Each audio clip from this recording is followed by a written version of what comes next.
Oke, kita mulai. Bismillahirrahmanirrahim. Assalamualaikum warahmatullahi wabarakatuh. Alhamdulillah, rabbil alamin, wassalatu wassalamu ala asrofil anbiya'i wal mursalin, sayyidina wa maulana Muhammad wa ala alihi washabihi ajmain, amma ba'du. Terima kasih buat teman-teman yang sudah mau join ini. Kita lagi siap-siap, jadi ini sebenarnya lagi persiapan mudik.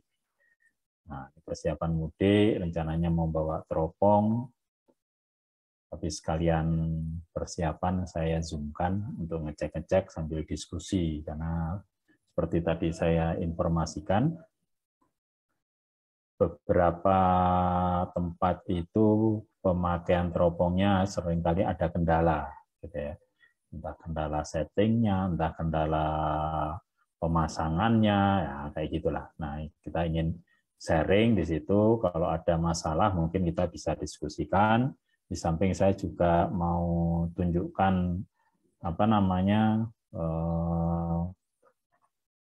pengolahan citra sederhana yang simpel cepat gitu ya untuk mencoba mendeteksi hilal. Nah, ini mungkin saya awalinya dari ini dulu kali ya, pengolahan citra ya, karena semuanya kan sudah punya gambaran tentang peralatan yang ada.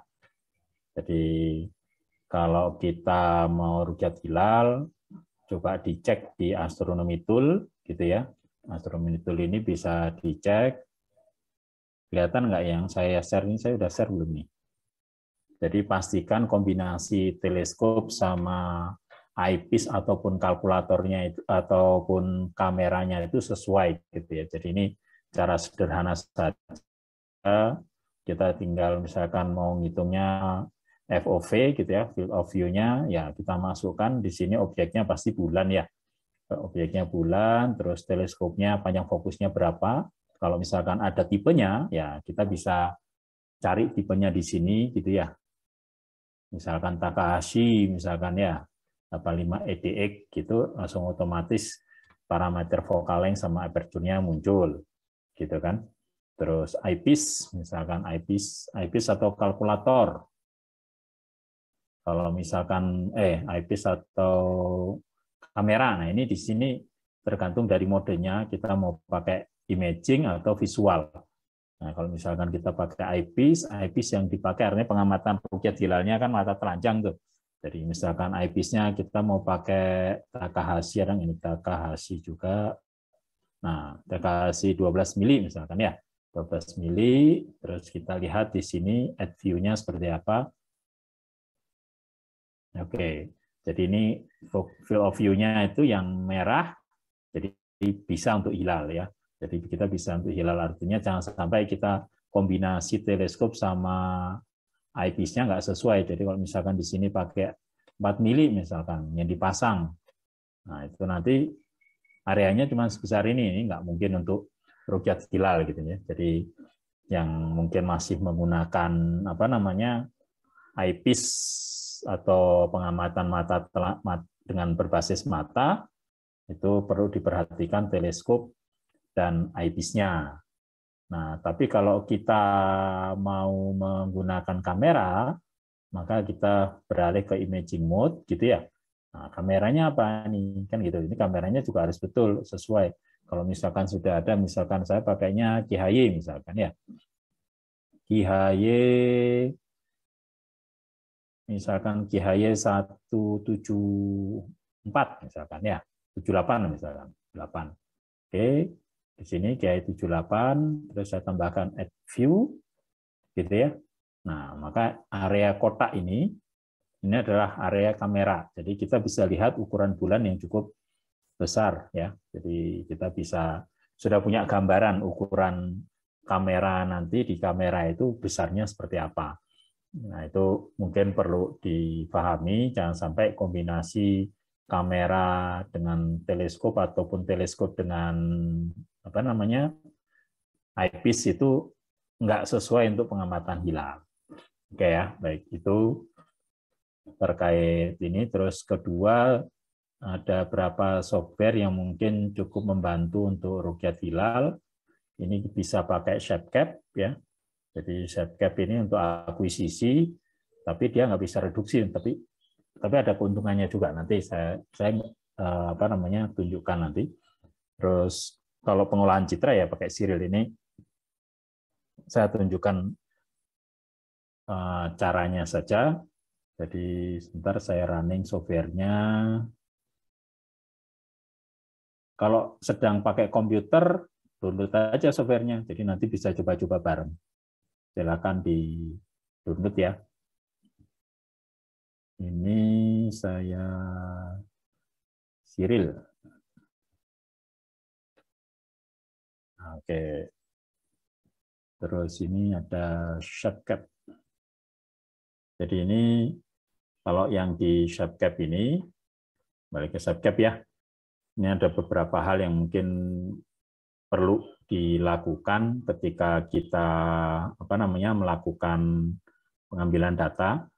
Pertama, pastikan ya tadi medan pandangnya itu cukup. Kalau misalkan ternyata medan pandangnya terlalu besar, gitu ya, maka kita bisa lakukan cropping ya, cropping. Nah, jadi itu fungsinya untuk apa ya? Untuk memperkecil medan memperkecil cakupan FOV-nya. Jadi kalau FOV-nya ini diperkecil, misalkan di capture area ini diperkecil, itu ya kelebihannya apa? Keuntungannya apa? Keuntungannya ini file yang disimpan jadi kecil ya, karena kita harus hati-hati kalau misalkan menggunakan kamera-kamera astronomi seperti itu yang CMOS semacam itu, karena 1 menit bisa gigaan ya. Jadi untuk memperkecil itu salah satu caranya adalah kita pakai area kecil saja, yang penting bulannya harus masuk. Bulannya harus masuk. Kalau misalkan harus full ya nggak apa-apa, fullkan aja di sini, capture areanya full gitu aja kan. Capture areanya full. Nah, jadi misalkan objek kuning ini adalah objek bulannya, misalkan bulannya cuma seukuran ini, misalkan ya lebih enak kalau misalkan kita crop gitu ya. Kita lakukan cropping. Cropping misalkan di 1200 misalkan ya. Yang penting ukuran bulannya itu ya masih mencukupi gitu ya. Nah, kedua, jangan ada binning ya di sini, pastikan tidak ada binning. Jadi harus dicekin. Terus output formatnya biasanya dia auto, tapi kalau saya sarankan jangan auto, simpan saja dalam bentuk share atau dalam bentuk feed ya, feed biar nanti ketika nggak kelihatan diolah itu lebih cepat mungkin ya. Nah, kalau kita punya license, maka di sini ada live stack ini, ya. Ini ada live stack. Oh sorry. Sebelum ke sana, ini ada frame rate ya. Frame rate-nya itu biasanya setting manual, settingnya itu di maksimum, artinya dia mengikuti settingnya kameranya ya. Kameranya, kalau kameranya bisa sampai 30 fps, dia 30 fps, bisa 50 fps, dia bisa 50 fps. Nah, ini baiknya kita defend saja. Menurut saya 8 fps ini cukup ya. Jadi fungsinya apa juga? Ya artinya file yang disimpan jadi lebih kecil lagi gitu loh. Ya. Filenya yang disimpan lebih kecil lagi gitu. Nah, terus ketika yang pengambilan data, di sini gain-nya diperkecil saja 10 boleh gitu ya. Pakai 10 atau biasanya sih saya suka 0 ya. Saya lebih senang 0. Jadi 0, kalau misalkan 0 kelihatan gelap, maka yang ditambahkan exposure-nya. Nah, itu kan exposure-nya ditambahin. Tapi exposure-nya juga jangan terlalu lama. Kalau exposure-nya terlalu lama nanti nggak ini juga gitu ya. Jadi gain-nya setting 10 masih oke lah menurut saya. Kalau dari ininya. Oke ya. Jadi ada FPS, ada gain, terus nah ini gain-nya 10 saja, setting gitu kan. Nah, kalau yang license dia ada live stack di sini. Nah, dia melakukan live stack ya. Jadi ini live stack, terus clear. Kalau misalkan live stack itu nanti hasilnya kita bisa ngatur-ngatur sebenarnya di sini, bisa kita atur-atur ya. Kita bisa atur kira-kira seperti apa. Tapi pengalaman kemarin itu paling sederhana kita tinggal tekan ini aja nih. auto stretch di sini itu memudahkan ya untuk itu. Nah ini masalahnya dia butuh license, ini kok nggak license ya di sini ya, harusnya license ya. Oke, sorry. Nanti, nah kalau yang nggak license auto stretch-nya bisa, kita nggak bisa live stack, tapi kita bisa tekan di sini nih.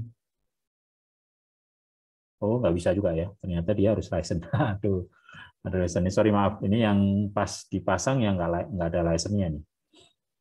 Oke, oke ya. Jadi intinya kalau misalkan kita rukyat, itu jangan lupa untuk menekan auto stretch-nya. Nah ini manfaatnya apa sih? Ini manfaatnya bisa saya tunjukkan di Cyril ya. Ini saya tutup software-nya.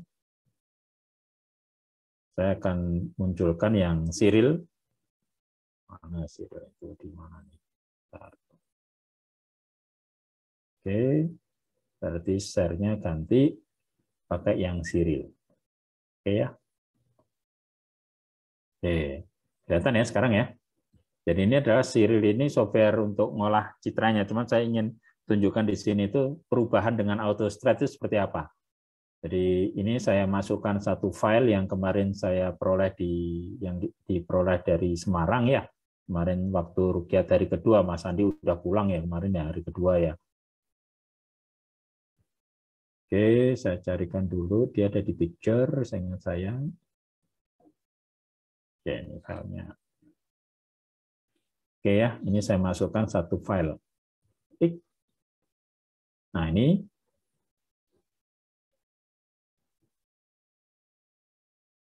filenya tuh yang ini, yang hasil. Oke, saya perbesar. Ya, di sini. Oke, jadi pada saat rukyat itu yang kita rekam tampilannya seperti ini. Seperti ini. Jadi kita nggak bisa lihat ya ada hilalnya di mana, ada yang bisa lihat nggak? Kalau mungkin di dalam ruangan, di dalam kamar mungkin bisa kelihatan, tapi di lapangan ini kita nggak bisa lihat.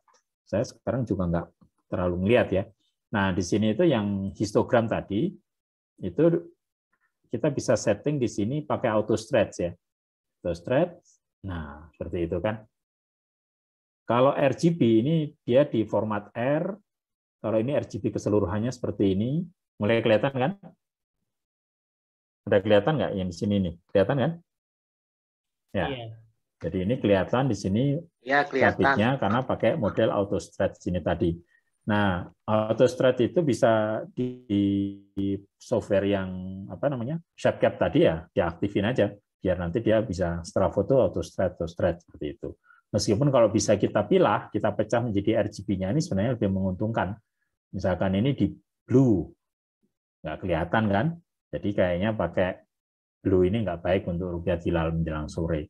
Pakai green, dia kelihatan. Ya, pakai red, nggak terlalu kelihatan. Jadi kayaknya green ini dia oke.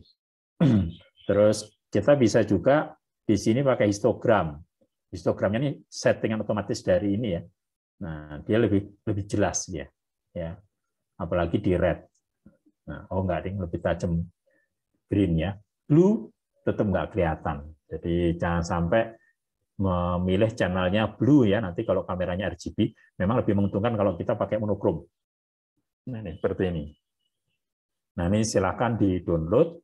Jadi nanti kalau misalkan tidak teramati di apa namanya, tidak bisa melakukan stretch, auto stretch di software apa namanya, ShapeCap tadi karena nggak ada license, maka segera masukkan ke sini, di-drag saja filenya yang fit tadi ke sini, langsung lakukan pencet histogram, gitu ya, pencet histogram, terus pilih green atau red, ya.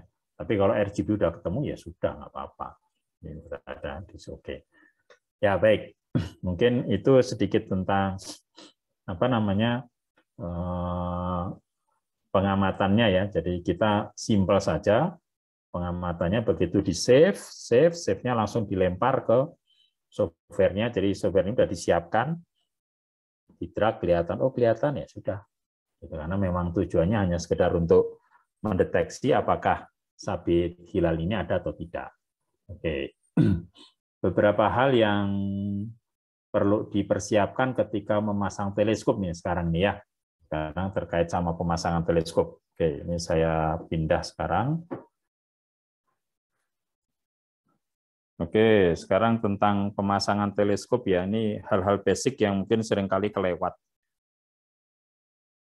Oke, jadi yang harus diperhatikan itu kalau kita pasang mounting, pastikan tripodnya itu datar. Jadi sebelum masang mounting, tripodnya pakai apa namanya waterpass, mana waterpassnya tadi? Nah ini. Nah ini pakai waterpass ya. Waterpass itu di tripodnya harus dipastikan dia datar. Jadi jangan dipasang baru di waterpass. Pastikan waterpass datar, mounting kepasang, datarin lagi gitu ya. Jadi seperti itu. Nah, kalau pakai yang ekuatorial itu ya ekuatorial ataupun yang lain itu balancingnya itu harus diatur ya. Jadi seperti ini itu kalau balancing itu cirinya dia mengarah kemanapun juga meskipun tidak diklem gitu dia diam ya. Jadi pastikan balancing itu benar-benar perfect ya. Kalau enggak dia akan mempengaruhi ke masalah tracking. Pengaruh tracking berarti nanti kalau misalkan pointing ke bulan harusnya dapat jadi nggak dapat gitu ya karena ada problem di balancing yang tidak sesuai. Jadi di sini teropong, bandul, teropongnya sendiri di sini juga harus imbang ya. Sini ini, nah ini dia harus imbang ini. Jadi posisi apapun dia diam. Oke. Terus kemudian kemiringannya ini juga harus sesuai dengan bintang lokasi. Jadi harus diingat-ingat. Nah, ngepasinya gimana? Kalau bisa pakai HP, install di situ ada clinometer gitu ya, aplikasi clinometer. Tapi kalau punya clinometernya ya syukur, taruh aja di pinggiran yang datar di apa namanya mountingnya. Jadi kalau clinometer udah kepasang, angkanya sesuaikan aja yang terbaca sesuai dengan apa namanya dengan lintangnya ya. Jadi di clinometer itu untuk mengukur kemiringan itu berapa derajat. Jadi itu disesuaikan. Terus kalau kita tinggalnya di belahan selatan, maka pastikan teropongnya menghadap selatan. Jadi ke sana itu selatan, kalau kita ke utara ya sananya itu harus menghadap utara lah. Itu prinsip-prinsip dasar yang harus betul ya, harus betul. Nah, setelah itu pastikan di sini diklem. Oke. Oke, kalau sudah diklem, kita bisa operasikan. Begitu juga dengan yang apa namanya mounting apa namanya ini alt azimut ya, yang pakai alt azimut. Nah ini nggak imbang ya, ini nggak imbang karena begitu dilepas dia jatuh ke belakang. Jadi ini bisa kita mundurkan gitu ya. Nah gitu kira-kira. Nah ini nggak imbang. Kenapa nggak imbang? Oh ini ada filternya. Jadi filter ini lumayan berat ya. Nah ini masih nggak imbang, mungkin harus ditambahin. Ini belum dipasang sama apa namanya diagonal finder atau apa gitu mas.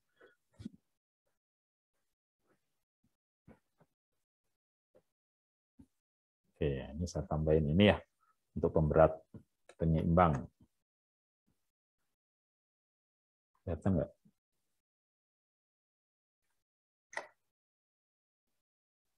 Nah, sekarang berat belakang. Oke, filternya tambah lagi. Oke.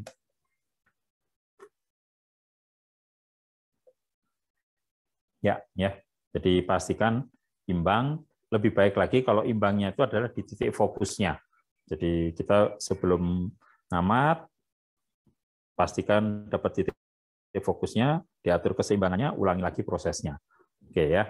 Jadi yang harus dipersiapkan juga kalau masang di sini aturannya nih. Kalau yang pakai mounting seperti ini biasanya ada aturannya harus ke selatan ya, maka itu harus diperhatikan. Meskipun tidak tepat selatan enggak apa-apa ya. Yang penting ke arah selatan. nanti dikoreksi ketika dia bergerak pertama kali. Nah. Oke. Jadi ini sekarang sudah saya nyalakan. Kalau yang ini aturannya dia harus ke arah zenit, gitu ya. Arah zenit, terus kita klaim. Nah, kalau teropongnya terlalu besar ya, di sini harus ada bandulnya ya, sama aja di sini. Oke. Jadi ini posisi 0, seperti biasa. Kalau yang kita alignment, kita arahkan objeknya ke matahari, karena target kita adalah bulan, ya, bulan. Permisi Pak Hendro. Keliru, nggak bisa. Pak Hendro. Sebelum ke matahari yang harus dipastikan adalah setting controllernya ya. Jadi pastikan tanggal, tahun, bulan itu sesuai dengan hari pengamatan. 2000 berapa nih? 2022 ya sekarang ya. Jadi kalau ini nggak sesuai dengan tanggal pengamatan, kasusnya bisa seperti yang tadi disampaikan Pak Ismail tadi nih. Jadi bisa keliru di situ. Bulannya bulan berapa sekarang, Mas? 4 ya? Tanggal 20 berapa sekarang? 8 ya? Oh iya, silakan. Silakan Mas Fahmi.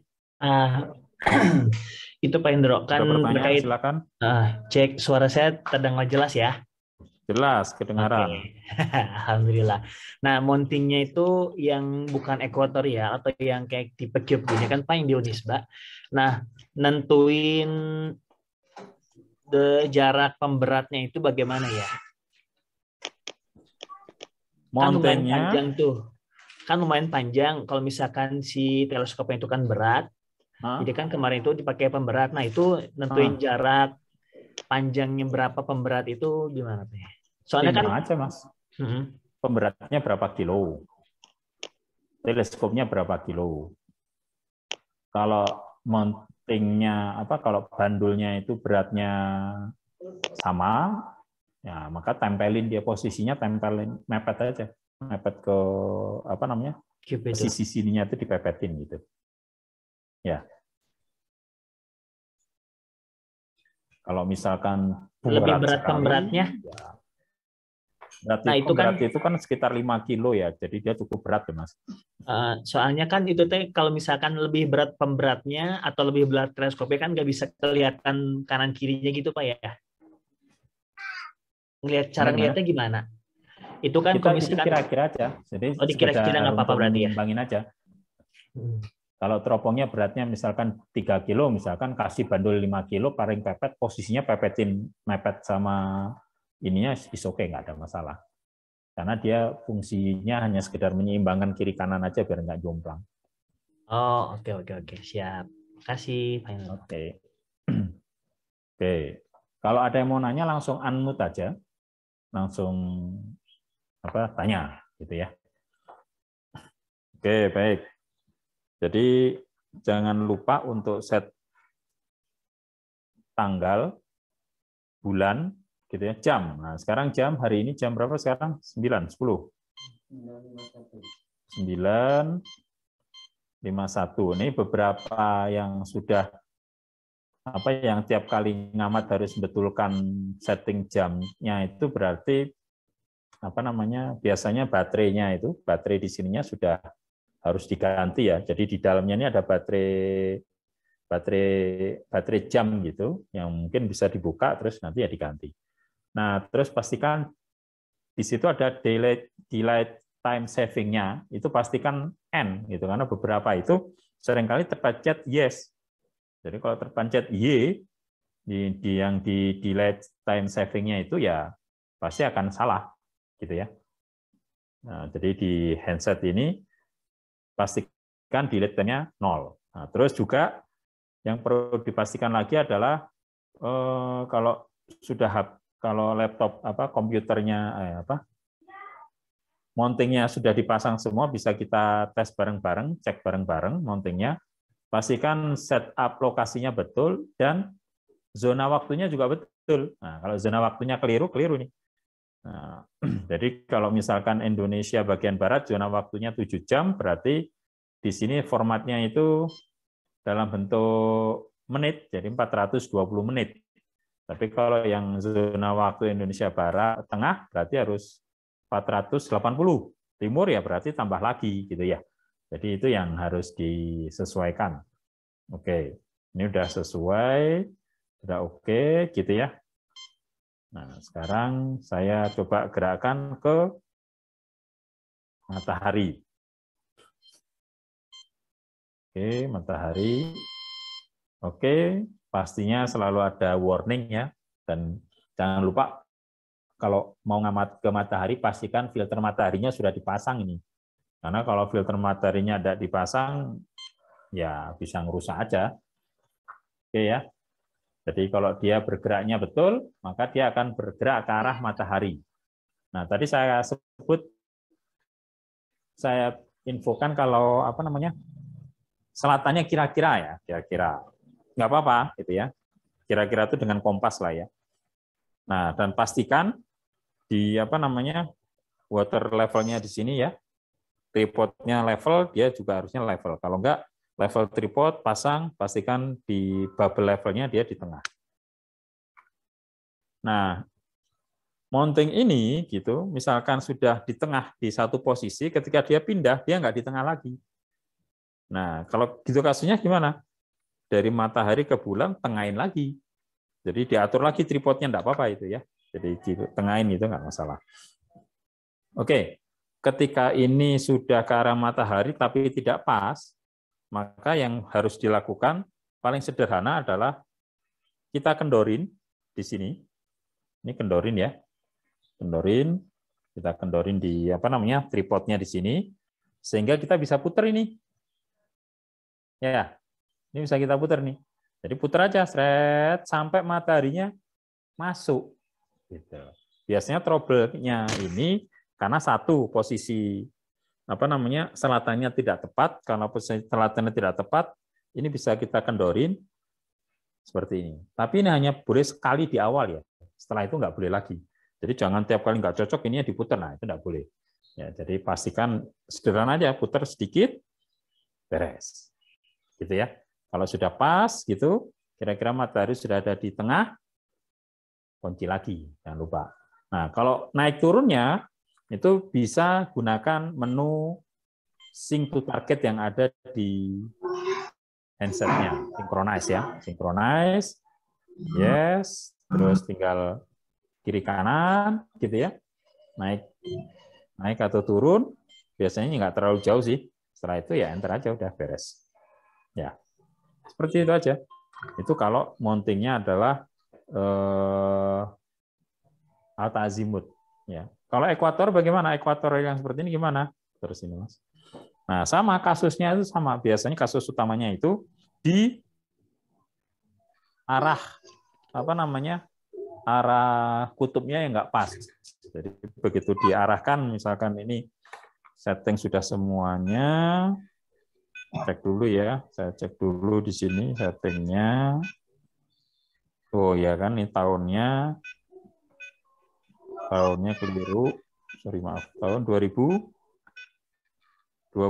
ya, bulan 04 tanggal 28 ya Mas ya. Jam berapa sekarang? 9.56. Oke, pastikan di Southern Hemisphere posisinya karena beberapa itu settingnya Northern Hemisphere. Jadi itu harus dipastikan ya. Jadi setting di HP-nya itu pastikan betul. Oke, kalau sudah kita bisa coba gerakan ke matahari. Solar system nomor 9 matahari. Go. Oke ya, jadi dia gerak otomatis ke matahari. Kalau nggak pas, ya nggak pas itu dideketin pertama saja, hanya pertama saja, itu kita boleh putar posisi kutubnya itu, dirubah kutubnya itu di bagian sini. Coba deketin di sini, Mas. Nah, ini ya, di bagian ini. Di sana. Oke, ini di sini ada dua. Ini kendorin, kencengin sana ya. Maka dia akan mutar nih. Dia akan mutar. Atau kendorin, sini kencengin. Nah, ini, aduh, jangan lupa ini kendorin dulu, ini kenceng banget. Apa nih? Ada kunci nih ya. Nah, ini kalau udah, ini bisa nih diputer-puter. Nah, ini kendorin, ini digeserin, berarti kan mountingnya bergerak. Ya, dia gerak. Jadi ini untuk pertama saja, ya itu kurang lebihnya seperti itu. Ya. Nah, kalau sudah kira-kira matahari sudah ada di medan pandang, entah di atas, di bawah atau di apa, pastikan di situ udah oke, itu udah cukup. Ya. Setelah itu apa yang dilakukan? Sama, synchronize dengan matahari menggunakan apa namanya? Handsetnya ya. Handsetnya. Jadi synchronize gitu, gerakin sampai matahari benar-benar ada di tengah, enter, selesai. Gitu ya. Jadi itu yang perlu diingat-ingat karena biasanya kelewat gitu ya. Nah, itu yang biasa saya lakukan seperti itu karena kita nggak cukup waktu untuk melakukan drift alignment dan sebagainya, tapi dengan cara seperti ini selama ini itu mencukupi. Ya, mencukupi. Kenapa? Karena posisi matahari dan bulan nggak jauh-jauh. Jadi is okay, gitu ya. Oke. Oke. Gini Pak Kiai, kan untuk menggunakan ini kan lagi dicoba untuk tidak pas objek di tengah kan bulan terlihat di aplikasi Captcha ya karena menggunakan KHI ya kan. Cara untuk pas objek di tengah ini kan matahari aja setengah terekam. Kalau bulan yang saat ini juga nggak kecil dia, tapi kan besar. Objeknya kan terlalu besar. Cara mengecilnya gimana, Pak? Oke. Ya, kelihatan ya yang saya share ya? Ya. Oke. Teropongnya apa namanya? Ioptron Cube 2. Kalau nggak ada di sini, maka kita langsung tulis. Kalau nggak salah itu 80 F5 ya? Iya. Ya. 80 F5 itu berarti 8 kali 5, 400 panjang fokusnya. Gitu kan? Iya. Diameternya 80. Itu. Kameranya apa? KHI 511 ya? 52M. Oke. Ya kan? KHY 52M itu sama saja dengan ukurannya U120 kalau nggak salah. Ini 52M-nya kok nggak ada ya. Ini 52M. Kayaknya sama dengan U120 seingat saya. 130. Sorry.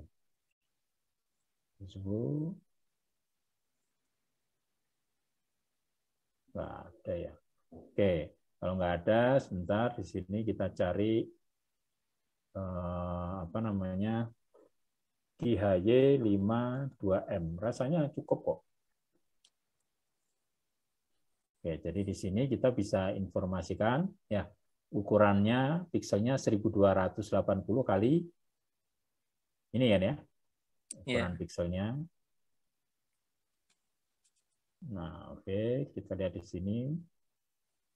Pertama, mikronnya 5,6. Jadi ini kita masukkan data ini ke Astronomy Tool.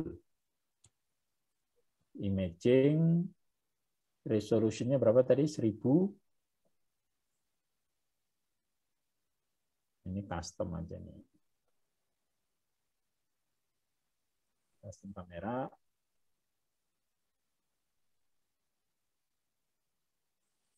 Mana tadi ya?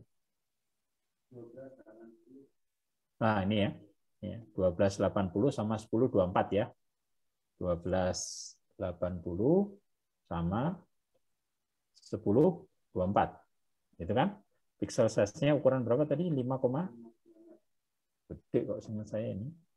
5,6. Ini juga 5,6.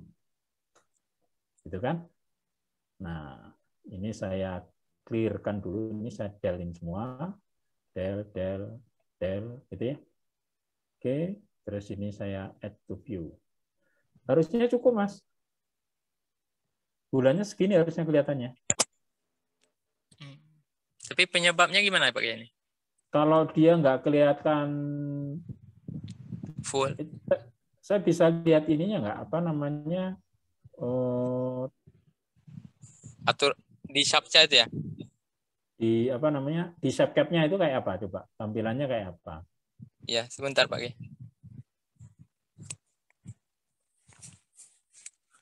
Gini Pak ya. Nah, kelihatan Pak ya? bentar, saya pin dulu. Saya stop share dulu ya. Oh iya. Ini udah pakai subcap ya? Iya.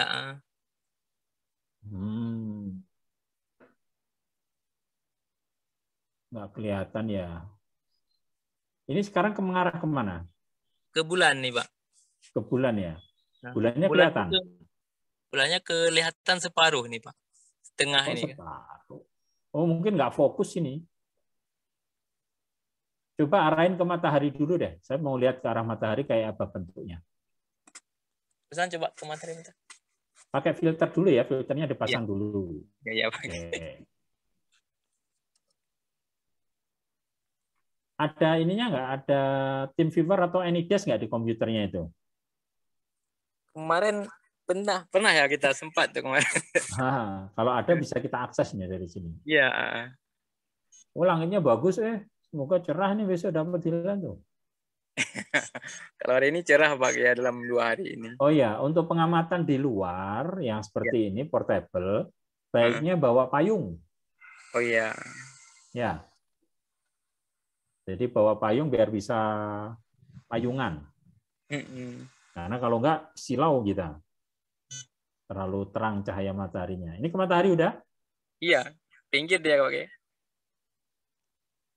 Kok kelihatannya sedikit ya? Coba lihat teropongnya kayak apa?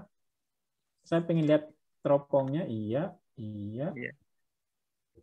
Sama juga Pak ya, nggak fokus ya, nggak pas di tengah.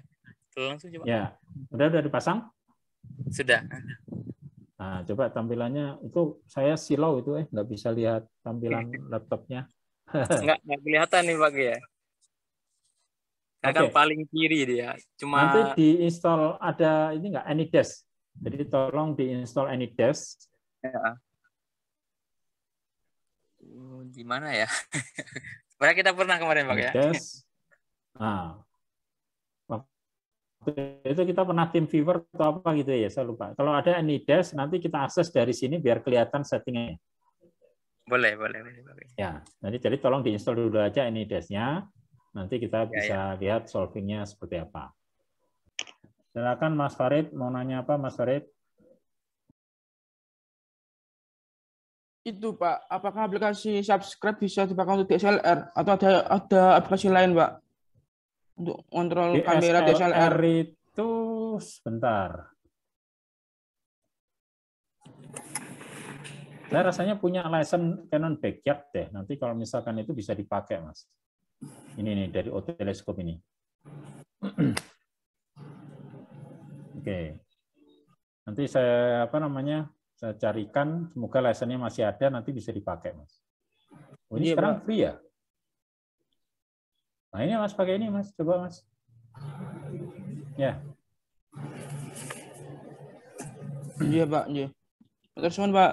Ya, nanti dipakai ini ya. Oteleskop.com, dulu bayar ya. Karena kalau free, alhamdulillah. Oke ya, mungkin itu aja dulu. Sambil nunggu Pak ini, kita akhiri nanti Pak Ismail, kita komunikasi ya. Saya masih standby, jadi saya tunggu ininya, AnyDesk-nya. Kalau sudah install AnyDesk, kontak saya akses komputernya, kita solving segera. Oke. Mungkin itu dulu acaranya hari ini. Terima kasih sudah join.